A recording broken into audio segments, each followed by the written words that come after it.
Bonjour à toutes et à tous, bienvenue sur la chaîne Histoire vraie de crime. Aujourd'hui, je vous propose de découvrir un dossier particulièrement sombre, survenu en 2019, dans la ville de Toronto, au Canada. Au premier regard, il aurait pu s'agir d'une histoire comme tant d'autres, un jeune couple vivant dans un appartement moderne près du centre-ville, menant une existence apparemment tranquille.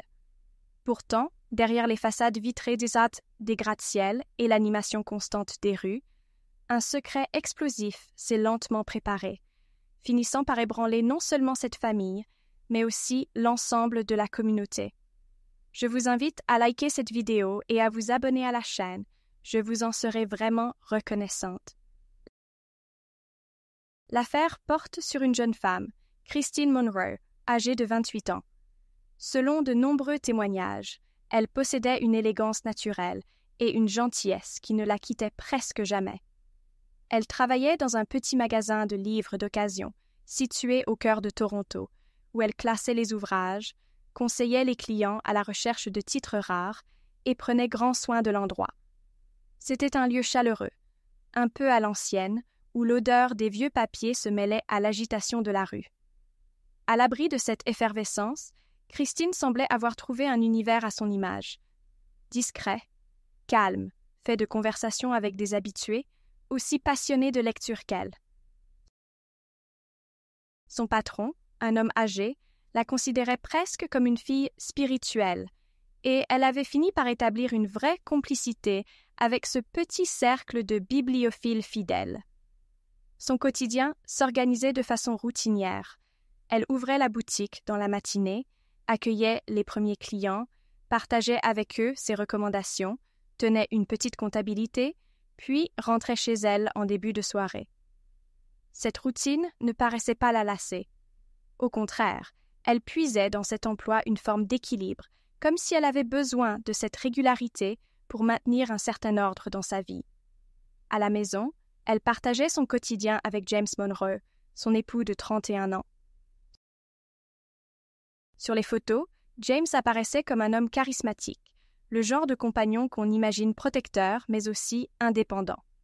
Il portait souvent une veste en cuir légèrement usée, des jeans décontractés et un léger strabisme de concentration dans le regard qui lui donnait un air intensément attentif à ce qui l'entourait. Selon Christine, il expliquait souvent à ses proches qu'il travaillait en tant qu'indépendant dans le commerce, sans jamais vraiment détailler la nature exacte de ses transactions. À première vue, ce manque de précision ne l'inquiétait pas. Elle avait tendance à penser que son époux était simplement un habile négociant, habitué à saisir les bonnes opportunités. Au fil des mois, toutefois, elle commença à remarquer des comportements inquiétants, des relevés bancaires mystérieux, des téléphones reçus à des heures inhabituelles et des absences parfois prolongées au milieu de la nuit. Elle mettait ces étrangetés sur le compte du stress que pouvaient connaître bien des gens exerçant une activité commerciale risquée. Pourtant, au fond d'elle, un doute s'instillait lentement. D'après leurs amis communs, le couple paraissait particulièrement fusionnel durant les premières années de mariage. Christine connaissait très peu la famille de James, car celui-ci se montrait incroyablement secret lorsqu'il s'agissait d'évoquer son passé, en particulier celui de son père. Avant leur mariage, elle avait posé quelques questions d'ordre banal, se bornant à comprendre d'où venait son futur époux, mais James évitait soigneusement le sujet. Elle avait cru à une sorte de pudeur ou peut-être à une souffrance ancienne. En réalité, il existait une vérité beaucoup plus lourde. Le père de James avait été, dans les années précédentes, condamné à une longue peine de prison pour trafic de stupéfiants. Peu de gens dans l'entourage de Christine étaient au courant de cette information. Comme souvent dans les familles confrontées à une telle situation, le sujet demeurait tabou, dissimulé sous une chape de silence. Cette histoire n'affleurait que dans de rares discussions, quand James laissait échapper un indice concernant son enfance. Christine en prit connaissance de façon fortuite, en trouvant un vieil article de presse plié dans un livre que son mari avait rangé dans un tiroir. L'article évoquait le démantèlement d'un important réseau de contrebande de drogue dans les années 90, où le père de James, connu pour être l'un des suspects majeurs, avait été arrêté. Bien que ce détail lui fît l'effet d'un choc, Christine choisit de ne pas y accorder trop d'importance. Après tout, se disait-elle, chacun a le droit à une nouvelle chance, et James ne parlait jamais de son père. Peut-être n'entretenait-il tout simplement plus de liens avec lui. Sans doute essayait-il de se reconstruire en se tenant à distance de cette sombre affaire. Au-delà de ce mystère familial, Christine aurait pu couler des jours heureux, tant sa nature l'amenait à voir le meilleur chez chacun. Pourtant, au fur et à mesure que le temps passait, les incohérences financières de James devinrent trop flagrantes pour qu'elle les ignore. Des sommes importantes apparaissaient sur leur compte joint, puis disparaissaient presque aussitôt. Quand elle demandait des explications, il changeait aussitôt de sujet, ou bien éludait en racontant qu'il devait réaliser un investissement important ou boucler un projet commercial avec des contacts situés hors de la ville. Parfois, il prétendait voyager dans l'Ouest canadien pour prospecter de nouveaux clients. D'autres fois, il restait vague, murmurant simplement que ses allées et venues ne la concernaient pas. Cependant, ces réponses floues ne pouvaient satisfaire longtemps Christine, de nature méthodique et prudente, qui gérait souvent le budget familial. Chaque nouveau mystère la poussait à s'interroger davantage sur la provenance de cet argent et sur les raisons du comportement nerveux de son mari. Elle tentait de se rassurer, préférant se dire qu'elle exagérait, qu'il y avait sûrement une explication légitime à tout cela. Mais son intuition continuait de la tourmenter.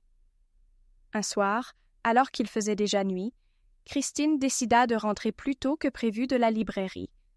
Les rues de Toronto étaient toujours animées, même tard, mais elle avait un mauvais pressentiment. Arrivée dans l'immeuble, elle monta les escaliers et, en tournant la clé dans la serrure, surprit James en pleine conversation téléphonique. Son ton était brusque, tendu, comme si la personne à l'autre bout de la ligne lui imposait une pression considérable. À la seconde où il remarqua la présence de Christine, il s'interrompit net, jeta un regard furieux vers elle et mit fin à l'appel. Interloquée, elle voulut savoir ce qui se passait. James marmonna quelques mots incompréhensibles, lui jetant un regard glacial avant de s'enfermer dans leur chambre pour la soirée. Cet épisode, pourtant banal en apparence, eut l'effet d'un déclic. Christine comprit qu'il se passait quelque chose de grave, que l'homme qu'elle avait épousé refusait désormais de partager sa vie intérieure avec elle. Cette nuit-là, elle ne dormit pas. Elle sentait naître la peur et se demandait si son époux n'était pas empêtré dans quelque réseau illégal. Ses suspicions ne faisaient qu'augmenter, nourries par des gestes défensifs et des excuses de moins en moins convaincantes de la part de James. Le lendemain, Christine feignit d'oublier l'incident, mais elle n'en pensait pas moins.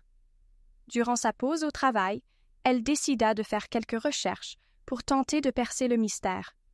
Chercher des informations sur un éventuel réseau criminel à Toronto n'était pas une mince affaire, tant la ville était vaste. Elle écuma les bases de données en ligne de la bibliothèque, s'intéressa aux archives de journaux et tomba rapidement sur une série d'articles décrivant une organisation criminelle spécialisée dans la contrebande d'armes et de drogue. Les articles expliquaient que certains trafiquants chevronnés vivaient parmi la population, dissimulant leurs activités derrière de fausses identités ou des commerces de façade. L'un de ces articles mentionnait la montée d'un nouveau visage dans le monde clandestin de la distribution d'armes, un individu plus discret que la plupart, dont le nom n'avait pas encore été révélé, mais qui aurait succédé à une ancienne figure du marché noir. Christine sentit son cœur se serrer lorsqu'elle comprit que l'article datait de la même période où James avait commencé à multiplier ses voyages. Pure coïncidence ou simple paranoïa de sa part? Elle ne pouvait l'affirmer. Elle se rendit ensuite à la bibliothèque municipale de son quartier pour consulter des pages plus anciennes. Là, elle s'aperçut que le réseau auquel elle pensait avait été démantelé partiellement il y a quelques années, mais que certains protagonistes, notamment l'homme qui gérait l'aspect logistique, n'avaient jamais été appréhendés. L'article mentionnait de possibles liens familiaux, comme quoi le fils de l'un des anciens criminels incarcérés pourrait avoir repris le flambeau. Cette mention appuya comme un écho obsédant sur l'esprit de Christine. Au plus profond de ses tripes, elle sut déjà que cette piste menait probablement à James. Dans les jours qui suivirent, la tension entre Christine et James atteignit un nouveau palier. Il s'absentait encore plus souvent, revenant parfois les mains tremblantes, l'air hagard, prétextant qu'il avait des soucis d'argent et qu'il devait régler ses dettes. Christine aurait voulu l'aider, mais chaque tentative de discussion se transformait en dispute. Elle essaya tout de même de lui parler de l'article qu'elle avait découvert concernant son père, espérant que James se confierait. Mais il s'énerva, un rictus amer se peignant sur ses traits, et lui ordonna de ne plus jamais fouiller dans son passé.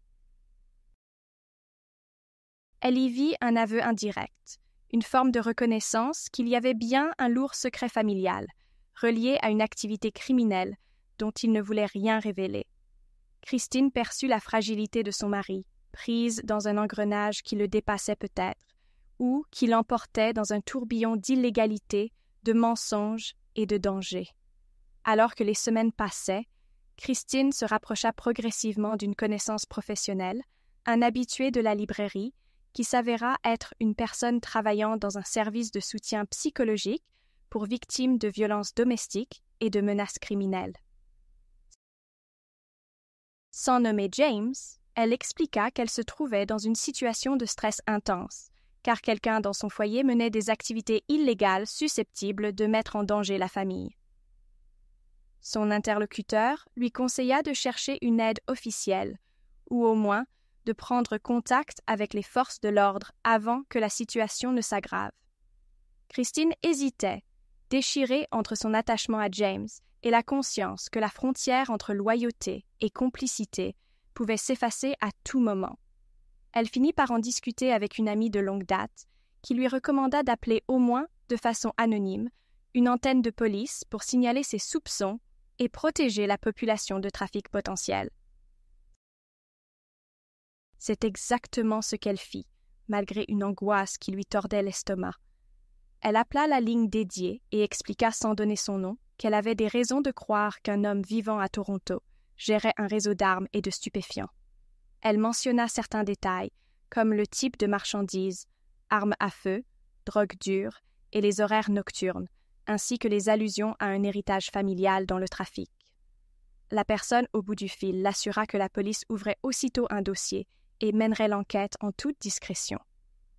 Pendant quelques jours, Christine crut qu'elle avait accompli la bonne démarche.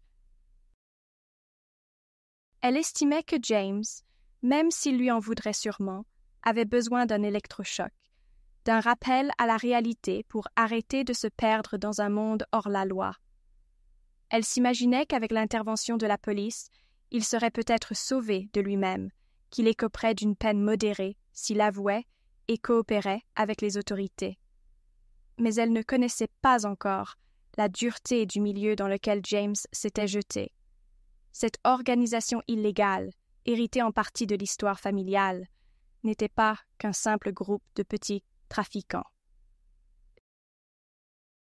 Les articles qu'elle avait lus relataient, en filigrane, l'ampleur d'un véritable réseau international, capable de corrompre des agents, de payer de faux témoins et de recourir à la violence extrême pour éliminer ceux qui osaient menacer son fonctionnement.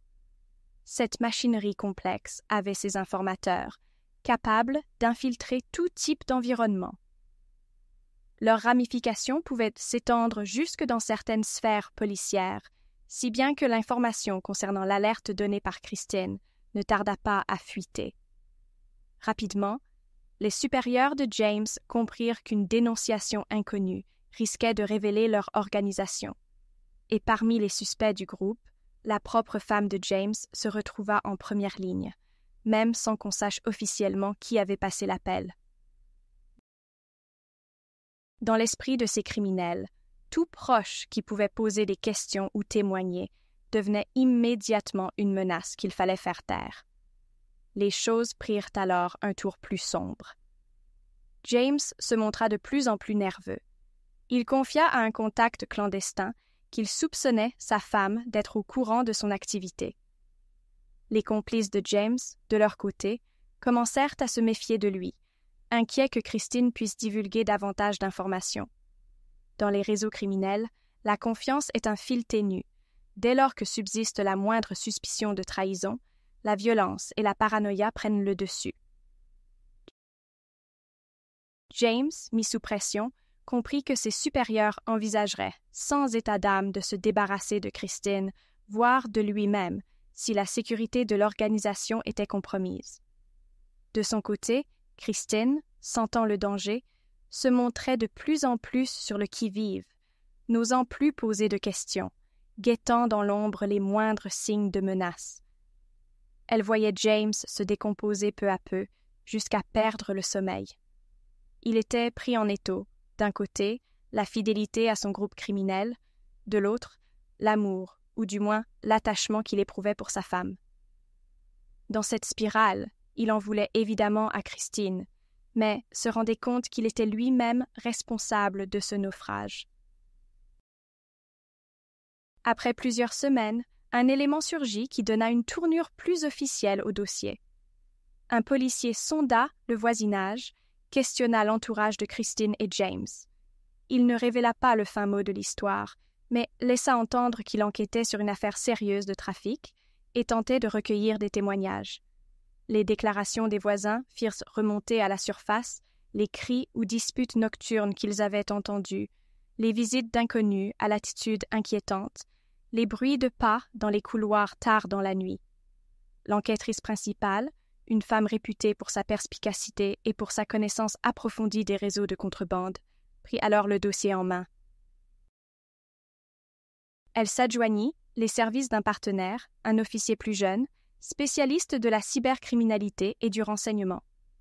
Ensemble, ils commencèrent à dresser la liste des suspects et à collecter des preuves tangibles. Ils n'avaient aucun nom précis, hormis certains pseudonymes glanés par le biais d'écoutes téléphoniques partielles. Cependant, la récurrence d'un certain surnom masculin faisait converger des soupçons vers James, même si ce dernier se gardait bien de laisser des traces derrière lui. L'enquêtrice tenta d'approcher Christine, suspectant qu'elle pourrait devenir une informatrice précieuse. Mais Christine, effrayée par les risques, refusa tout entretien direct. Elle redoutait les représailles non seulement contre elle-même, mais aussi contre James, si l'organisation apprenait sa collaboration. Faute d'aveu de la part des principaux intéressés, l'équipe de police chercha des indices au moyen de la forensique. Analyse des relevés financiers, des communications téléphoniques, comparaison des transactions suspectes sur des comptes liés à la contrebande. Petit à petit, un faisceau d'éléments convergea vers ce qu'il considérait comme étant la confirmation que James était bel et bien l'une des pièces maîtresses du trafic local d'armes. Les enquêteurs recueillirent également quelques témoignages anonymes, décrivant un homme s'habillant de cuir, voyageant souvent en direction des provinces voisines, se targuant de contacts puissants. Il ne restait qu'une étape pour le confondre, l'attraper en flagrant délit, ou du moins disposer de preuves suffisamment solides pour obtenir un mandat d'arrêt. Pendant ce temps, Christine se laissait de plus en plus déborder par l'angoisse. Sous le poids de la culpabilité, elle réalisa qu'elle était désormais irrévocablement prise dans un dilemme. Sa loyauté envers James se brisait devant la conscience que ses activités criminelles pouvaient causer la mort de gens innocents. Elle se souvenait de la première fois où elle l'avait aperçu, ce même homme dont elle était tombée amoureuse pour sa confiance en lui, son côté protecteur et drôle. James semblait avoir deux visages, celui de l'époux doux et prévenant qu'elle avait cru épouser, et celui d'un individu dissimulateur, prêt à collaborer avec des criminels violents. Malgré ses sentiments contradictoires, elle contempla la seule issue possible. Elle devait continuer à coopérer avec la police, désormais sans anonymat, et éventuellement livrer James à la justice. Elle hésita encore quelques jours avant de rassembler la force nécessaire pour composer à nouveau le numéro de l'enquêtrice principale. Cette dernière sut faire preuve de tact pour la convaincre de venir témoigner.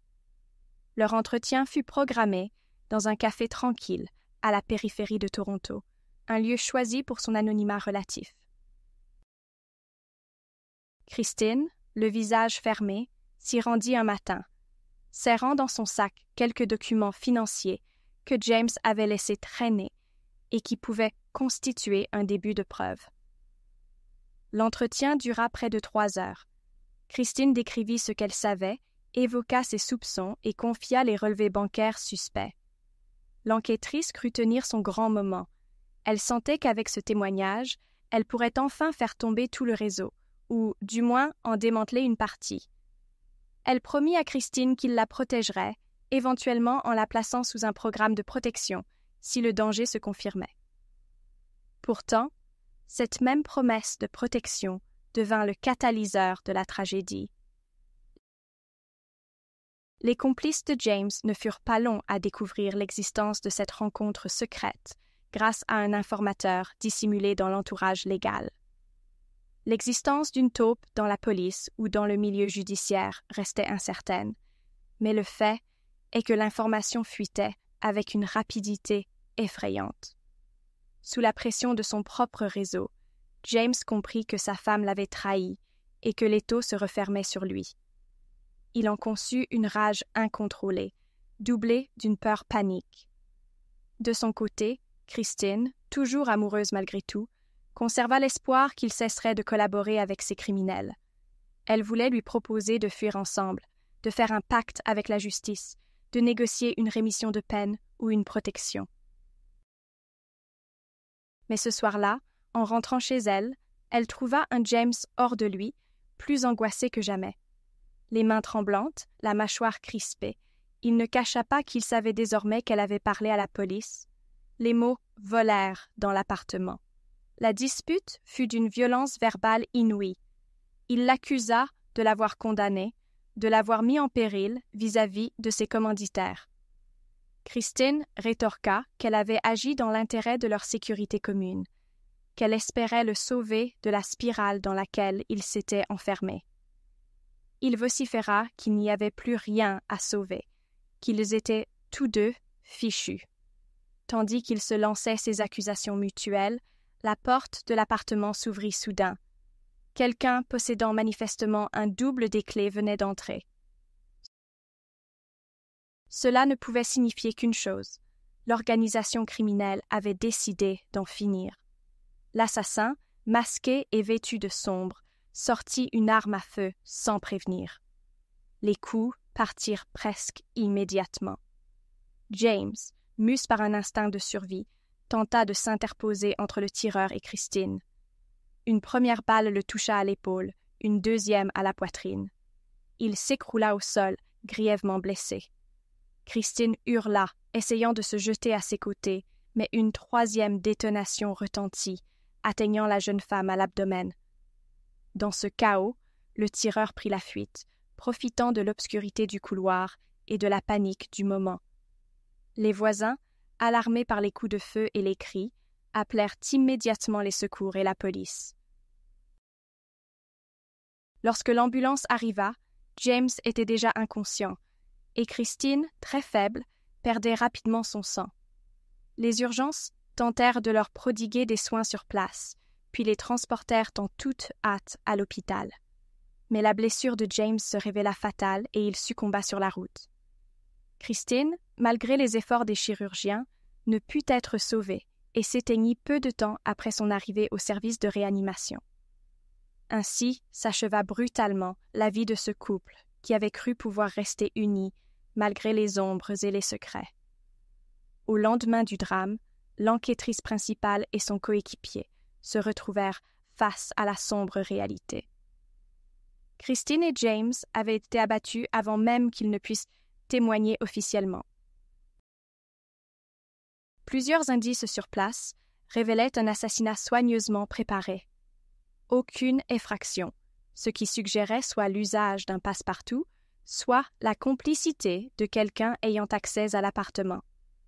Des empreintes partielles d'un individu inconnu furent relevées, mais leur identification se révéla infructueuse dans les bases de données habituelles.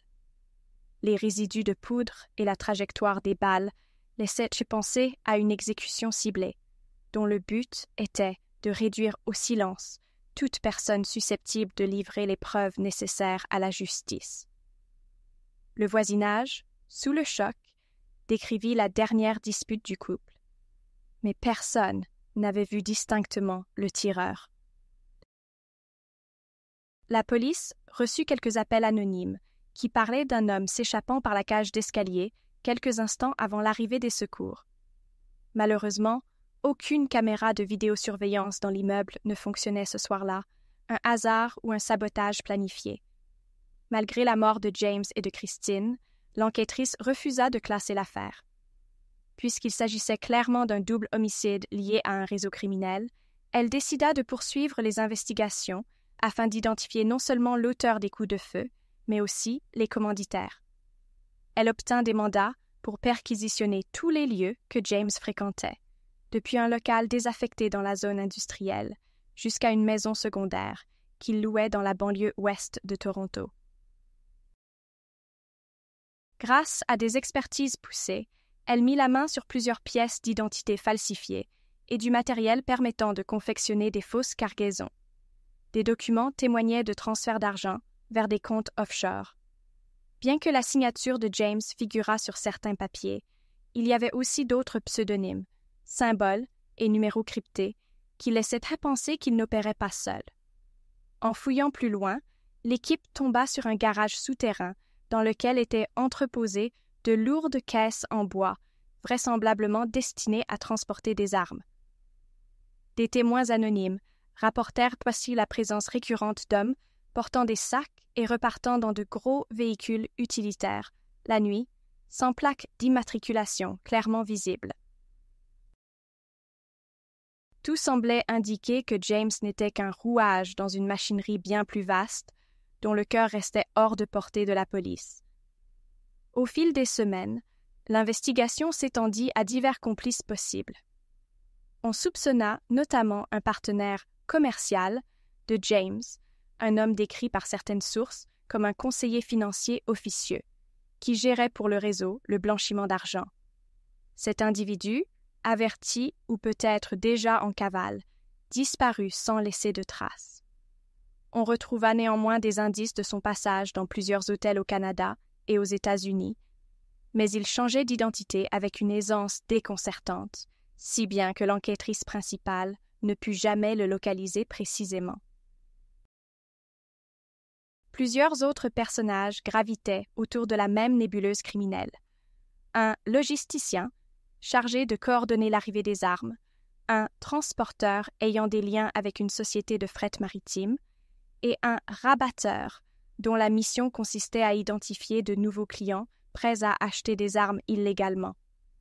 Tous figurèrent sur la liste des suspects, mais ni la police ni la justice ne parvinrent à rassembler suffisamment d'éléments solides pour enclencher des arrestations massives. D'autant plus que, sans les témoignages de James ou de Christine, la plupart des preuves demeuraient circonstancielles.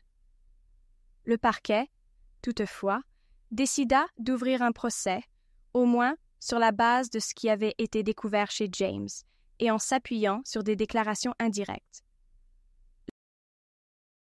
L'objectif était d'envoyer un signal fort. La justice canadienne n'abandonne pas la traque d'une organisation clandestine, même si les principaux témoins ont été assassinés. Ainsi, un dossier fut constitué contre des individus non nommés, mis en examen pour trafic illégal d'armes, blanchiment d'argent, association de malfaiteurs et homicide. L'ouverture du procès attira l'attention des médias, avides d'exploits sensationnels. La salle d'audience fut investie par des journalistes, voulant suivre la moindre avancée des débats.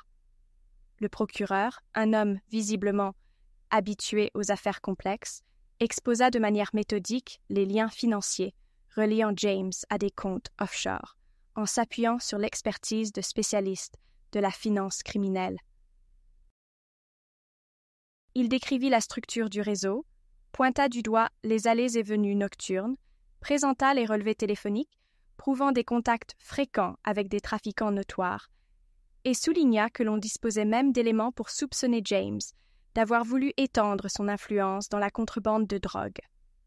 En face, l'avocate commise pour la défense de l'inconnu principal, un pseudonyme dans la procédure officielle, mit en avant l'absence de preuves tangibles identifiant clairement son client. Elle martela que James Monroe était mort, qu'il n'existait aucune vidéo ou enregistrement où l'on pouvait clairement voir des échanges d'armes ou de l'argent en main propre. Elle fit valoir que tout se basait sur des suppositions, des coïncidences de date et de lieu, et sur un dossier incomplet où les témoins clés n'étaient plus de ce monde. Le juge, conscient de la difficulté du cas, accepta l'admission de nouvelles preuves numériques, cherchant peut-être à établir un faisceau suffisamment dense pour justifier un acte d'accusation concret.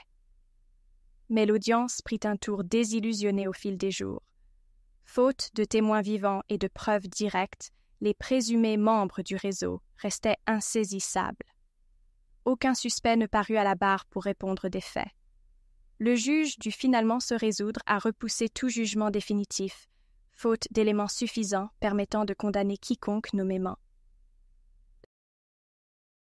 La plupart des accusés dans ce dossier, identifiés par des surnoms ou des identités floues, semblaient s'être volatilisés, et le principal meurtrier, celui qui avait fait irruption dans l'appartement, demeurait à l'état de fantôme dans cette tragédie. Malgré cela, l'affaire Christine et James Monroe laissa une empreinte profonde sur la communauté torontoise. Les associations locales et certains groupes d'entraide, liés au soutien psychologique pour victimes, menèrent des campagnes de sensibilisation dans le but d'inciter les personnes vivant des situations comparables à signaler plus tôt tout soupçon de trafic ou de violence dissimulée. Les habitants du quartier où résidait le couple organisèrent une veillée à leur mémoire, déposant des fleurs et des bougies devant la porte de l'appartement désormais vide. Beaucoup d'entre eux exprimèrent leur tristesse et leur incompréhension.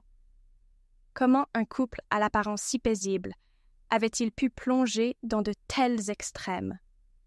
Certains se souvenaient avec émotion de Christine, si douce et serviable, racontant avec mélancolie leur rencontre dans la librairie où elle travaillait. D'autres parlaient de James comme d'un homme poli, quoique réservé, jamais un mot plus haut que l'autre, même s'il semblait toujours sur la défensive. Au cours de cette veillée, des personnalités engagées prirent la parole pour dénoncer l'omerta qui entoure trop souvent les grandes organisations criminelles, l'hypocrisie qui permet à certains criminels de cacher leurs activités illégales en plein centre-ville et le désarroi de familles entières détruites par de tels secrets. Dans l'ombre de cette émotion collective, l'enquêtrice principale refusa d'abandonner. Elle continua à interroger d'anciens contacts de James, remettant en ordre chronologique tous les voyages qu'il avait effectués durant les derniers mois de sa vie. Avec son coéquipier, elle identifia une piste menant à une ville côtière, un endroit où plusieurs caisses d'armes auraient transité. De temps à autre, elle recevait des appels qui la conduisaient à des impasses, mais elle persévérait, refusant de classer le dossier Monroe tant qu'il restait un espoir de retrouver le ou les meurtriers. À bien des égards, cette poursuite devint pour elle un combat personnel, motivée par la certitude qu'elle devait justice à Christine, cette jeune femme qui avait osé briser le silence et qui avait payé de sa vie son geste courageux. Pourtant, chaque fois qu'elle semblait sur le point de remonter la piste, les indices se volatilisèrent. Les liens corrompus, les informateurs craintifs, le manque de preuves matérielles, tout conspirait contre une résolution facile de l'enquête. Malgré les preuves évidentes de la dangerosité de l'organisation, aucune arrestation majeure ne survint. Par crainte de représailles ou par simple lassitude, plusieurs témoins se rétractèrent. D'autres disparurent littéralement. La peur constituait un allié redoutable pour ces réseaux criminels qui savaient se rendre invisibles. Toute personne tentant de collaborer finissait par se souvenir du funeste destin de Christine et de James. Les autorités canadiennes, de leur côté, intensifièrent les contrôles frontaliers et renforcèrent les dispositifs de surveillance, cherchant à localiser les flux d'armes entrant ou sortant du pays. Cependant, la complexité du dossier dépassait Toronto. On parlait de ramifications potentielles avec les États-Unis et d'autres provinces du Canada. Au fil des mois, l'attention médiatique s'estompa, remplacée par d'autres actualités plus récentes. Seuls quelques journalistes d'investigation persistent à suivre l'affaire, publiant sporadiquement des articles, faisant état de rumeurs et d'analyses nouvelles, mais sans avancée palpable. Dans la mémoire collective, l'histoire de Christine et James demeure un symbole de la façon dont le secret, la trahison et les dangers du crime organisé peuvent engloutir deux existences. Ce double homicide engendra également un questionnement moral autour des responsabilités. Christine avait-elle eu raison de se tourner vers la police au risque de précipiter sa propre perte? James aurait-il pu sauver la situation en avouant dès le début ses activités à sa femme, ou était-il déjà trop embarqué dans le trafic pour faire marche arrière? L'opinion publique débattit quelque temps de ces interrogations, soulignant la difficulté, pour les proches de criminels, de discerner le moment où le soutien bascule en complicité. Certains la blâmèrent, arguant qu'elle aurait dû quitter James à la première alerte.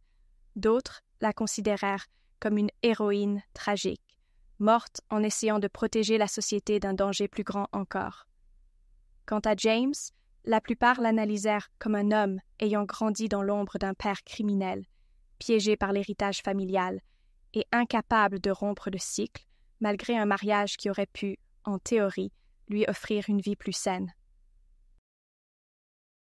Au final, ni l'accusation simpliste, ni l'exonération totale ne semblent convenir. La réalité est bien plus nuancée, marquée par les affects humains, la peur, la culpabilité, l'amour et la désillusion. Dans le quartier résidentiel où s'était produit le drame, la plupart des voisins tentèrent de reprendre une vie normale. L'appartement du couple, placé sous scellé un temps, fut vidé et finalement remis à la location des mois plus tard. Les habitants de l'immeuble vécurent longtemps avec un sentiment d'insécurité, car l'assassin n'avait jamais été appréhendé. Plusieurs témoins directs des allées et venues mystérieuses se dirent même prêts à déménager pour se tenir à distance de ce lieu qui rappelait trop de mauvais souvenirs. La direction de l'immeuble engagea des travaux pour installer un système de caméras plus moderne et renforça la porte d'entrée. On discuta aussi d'engager un gardien de nuit. Malgré cela, un climat de méfiance s'installa, car chacun redoutait le retour d'individus mal intentionnés. Il y eut un moment, lors d'une brève audience consacrée spécifiquement à la mort de Christine, au cours duquel l'enquêtrice principale produisit le témoignage d'un correspondant anonyme affirmant qu'il avait rencontré James peu avant le meurtre. Selon ce correspondant, James se serait dit prêt à fuir et aurait évoqué un coup tordu, monté par ses supérieurs pour se débarrasser de tous ceux qui représentaient un risque, y compris lui-même. Il avait apparemment confié craindre pour la vie de Christine, qu'il sentait en danger et qu'il n'avait plus la force de protéger. Cette conversation, si elle est bien réelle, laissait entrevoir un James désespéré, prisonnier d'un piège dans lequel il s'était lui-même enfoncé. Elle nourrissait l'idée qu'au dernier moment, il avait essayé de se dresser contre la fatalité, sans pour autant trouver la clé d'une véritable rédemption. Cette pièce d'information ne suffit pas à faire avancer l'instruction de façon décisive, mais elle éclaira la dimension tragique de cette histoire. Un homme pris au piège, une femme déterminée à arrêter un engrenage mortel et une fin inévitablement sanglante. La couverture médiatique autour du procès s'essouffla, laissant la place au temps, qui efface peu à peu même les souvenirs les plus vifs. Néanmoins, dans le silence qui suivit, quelques organisations locales décidèrent de perpétuer la mémoire de Christine en créant un fonds destiné à venir en aide aux proches de criminels souhaitant briser la loi du silence et s'en sortir. Des collectes de fonds furent organisées en collaboration avec des librairies indépendantes en souvenir du métier exercé par Christine. Ces librairies, touchées par l'histoire tragique de cette jeune femme passionnée de lecture, dédièrent une section spéciale à des œuvres traitant de la justice, de la dénonciation, de la lutte contre le crime organisé. Le petit magasin où Christine travaillait fut particulièrement affecté. Son patron éprouva de vifs regrets, considérant qu'il n'avait jamais remarqué la détresse de sa protégée. Souvent, il la revoyait, souriante, éteignant les lumières, en fin de journée, le saluant avec politesse. Il se remémorait son habitude de ranger méticuleusement les livres, par ordre alphabétique, son sens du contact chaleureux. Il aurait voulu l'aider davantage s'il avait su. Le trou laissé dans l'équipe et dans le cœur des habitués ne se referma jamais tout à fait. Parfois, certains clients posaient des fleurs ou laissaient un mot en mémoire de la jeune femme sur le comptoir où elle avait l'habitude de discuter avec eux. Finalement, une plaque discrète fut installée près de la caisse en guise d'hommage silencieux. Au sein de la police, l'affaire fit également l'objet de débats internes. Les procédures de protection des témoins se révélèrent insuffisantes, notamment dans le cas de Christine, qui avait manifestement été exposée bien trop vite. On critiqua l'absence de coordination entre les services. Si les enquêteurs avaient su qu'elle était sur le point de témoigner officiellement, ils auraient pu lui offrir une surveillance rapprochée. De même, des soupçons d'infiltration ou de négligence planèrent sur certains membres des forces de l'ordre. Qui avait divulgué l'information à l'organisation criminelle? Existait-il une taupe en interne ou un simple manque de discrétion lors de réunions confidentielles? Impossible de le déterminer avec certitude, l'enquête sur la fuite aboutit à un mur du silence. Toutefois, cette expérience servit de leçon. Le service en charge de la protection des témoins à Toronto renforça ses règles et l'on mit en place de nouvelles mesures de cloisonnement des informations sensibles. Avec le recul, nombre d'experts judiciaires évoquèrent un gâchis monumental. D'un côté, une opportunité unique de démanteler un vaste réseau. De l'autre, la mort de 2 personnes qui auraient pu représenter une source précieuse de témoignages. À présent, la justice se retrouvait sans atout majeur pour prouver la culpabilité des vrais barons de la contrebande. Des articles universitaires parurent, analysant la mécanique de la peur chez les proches de criminels, le dilemme moral dans lequel on se retrouve lorsque la personne aimée enfreint la loi, et le rôle de la police pour soutenir ces témoins cruciaux. Le nom de Christine revint souvent comme symbole d'un sacrifice tragique. Les professeurs de criminologie rappelaient que le meilleur levier pour lutter contre de telles organisations restait la collaboration des individus de l'intérieur.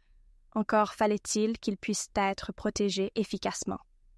Dans les mois qui suivirent, le procureur de la Couronne, frustré de ne pas obtenir d'avancée, présenta plusieurs motions pour tenter de relancer l'accusation et de forcer des comparutions.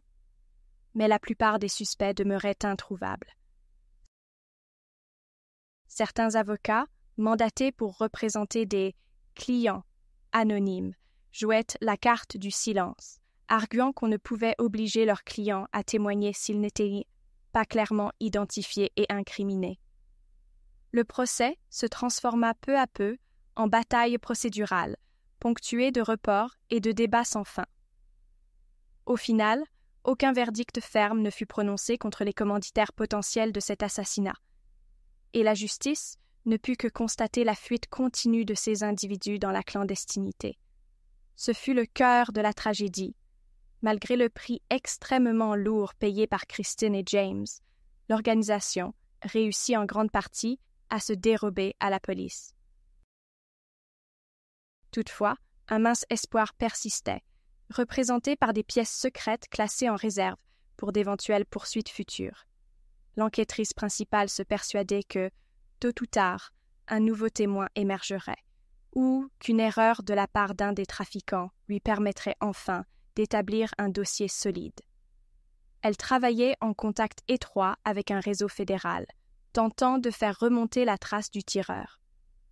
On parlait d'une silhouette repérée au sein d'un gang actif dans le trafic d'armes, un homme réputé pour nettoyer les affaires compromettantes. Hélas, ce gang se montra encore plus invisible que le précédent, et la piste resta froide. L'enquêtrice, à l'approche de la retraite, espérait qu'avant de rendre son insigne, elle pourrait connaître la vérité et boucler le dossier Monroe. Mais les mois s'écoulèrent, sans que rien ne vienne étayer cette aspiration. Quelques officiers, cependant, s'acharnèrent à retrouver la trace du père de James, qui avait été libéré après une longue peine. Lui seul aurait pu leur éclairer la généalogie de ce réseau criminel. Ils le localisèrent dans une autre province, vivant semble-t-il dans la marginalité, refusant tout contact avec les anciens complices de son époque. Interrogé, il prétendit ignorer les activités de James, affirmant qu'il n'avait plus de lien avec son fils depuis des années. Il avait certes eu connaissance de quelques rumeurs, mais il assura n'y prêter aucune attention. Les enquêteurs se divisèrent sur sa sincérité. Peut-être disait-il la vérité, peut-être jouait-il un double jeu. Faute de preuves, ils ne purent rien tirer de lui, et il disparut aussi rapidement qu'il était apparu. Tout laissait penser qu'il tenait à ne jamais être associé à cette affaire funeste, craignant peut-être pour sa propre sécurité, au point de rompre tout contact avec quiconque le relierait à la famille Monroe. Malgré l'amertume ressentie par les policiers et la population, quelque chose demeura dans l'air, comme un avertissement muet. Il fallait rester vigilant face à des réalités criminelles capables de frapper n'importe où, y compris au sein des couples apparemment les plus ordinaires. On colporta bien des bruits, prétendant que la tragédie de Christine et James n'était que la partie émergée de l'iceberg, et que d'autres innocents risquaient de subir le même sort. De temps à autre, on entendit des rumeurs prétendant que l'inconnu au visage masqué avait été aperçu dans un autre quartier ou dans une autre ville. Tout cela se révélait impossible à vérifier. La police demandait régulièrement l'aide du public, renouvelant ses appels à témoins, offrant parfois des récompenses pour toute information sérieuse. Mais le temps passant, la plupart des gens cessaient d'y prêter attention. La crainte d'être soi-même pris pour cible, la difficulté d'agir contre un ennemi invisible, tout cela alimentait la loi du silence.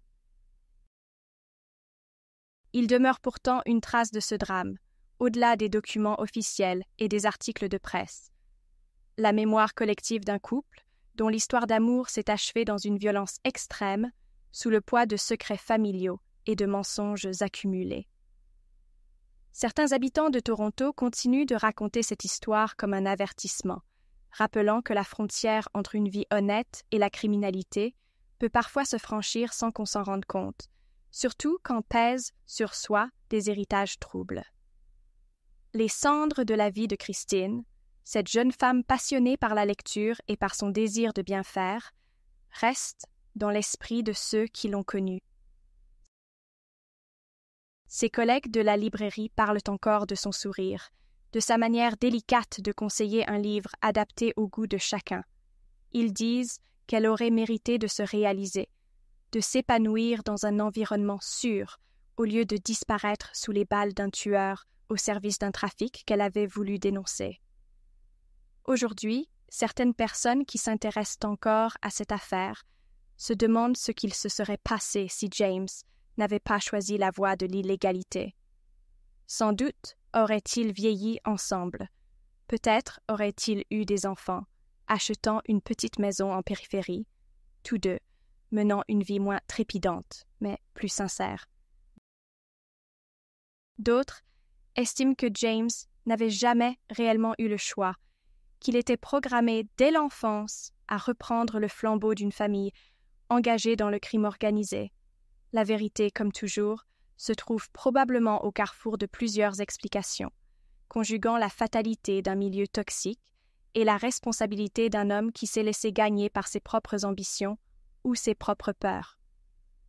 Au terme de cette affaire, ce qui demeure certain, c'est la souffrance laissée dans son sillage. Les proches de Christine ont dû effectuer d'interminables démarches pour rapatrier son corps dans sa région d'origine, où elle fut inhumée dans la plus stricte intimité. Les rares amis de James qui osèrent encore paraître lors de l'enterrement furent accueillis par les regards méfiants de la famille de Christine. Certains s'abstinrent même de venir, de crainte de croiser le chemin d'autres complices du réseau. L'enterrement se déroula dans un climat de tristesse mêlée de colère, car tous savèrent que le meurtrier courait encore, protégé par l'ombre dans laquelle opérait ce réseau criminel. Les larmes coulèrent, puis vint le silence. Ce silence pesant qui suit souvent des actes irrémédiables. Quant à la librairie où Christine travaillait, elle survécut à ce drame, mais ne retrouva jamais tout à fait son ambiance chaleureuse d'antan. Le propriétaire prit sa retraite peu après, cédant l'affaire à une autre personne, elle-même passionnée de livres, qui garda toutefois un petit coin dédié à la mémoire de Christine. Ce petit coin, orné d'une photographie où elle apparaît souriante, continue de rappeler à ceux qui passent le seuil qu'il ne faut pas oublier les destinées brisées par la violence. Certaines associations de lutte contre le trafic d'armes et de drogue s'appuient encore aujourd'hui sur ce cas pour illustrer la façon dont les rouages criminels peuvent broyer des individus ordinaires.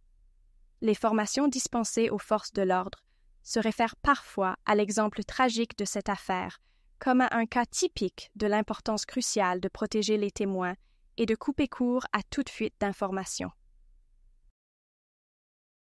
Au final, le double assassinat de Christine et James fut inscrit dans les archives de la police de Toronto comme une affaire non résolue concernant le tueur, mais associée à un trafic illicite où des responsabilités partielles furent établies sans jamais aboutir à des condamnations définitives. Les leçons tirées de ce désastre ne suffirent pas à éradiquer le trafic d'armes, mais incitèrent certains députés et sénateurs à réclamer des lois plus sévères et de meilleurs outils d'enquête. Aujourd'hui encore, ce dossier hante les mémoires et se rappelle épisodiquement au souvenir collectif quand survient un nouveau crime rappelant la même mécanique de corruption, d'alliances secrètes et de menaces sournoises. Pour ma part, je ressens une profonde tristesse en songeant à l'innocence de Christine, qui croyait sans doute pouvoir séparer l'homme qu'elle aimait de ses penchants criminels.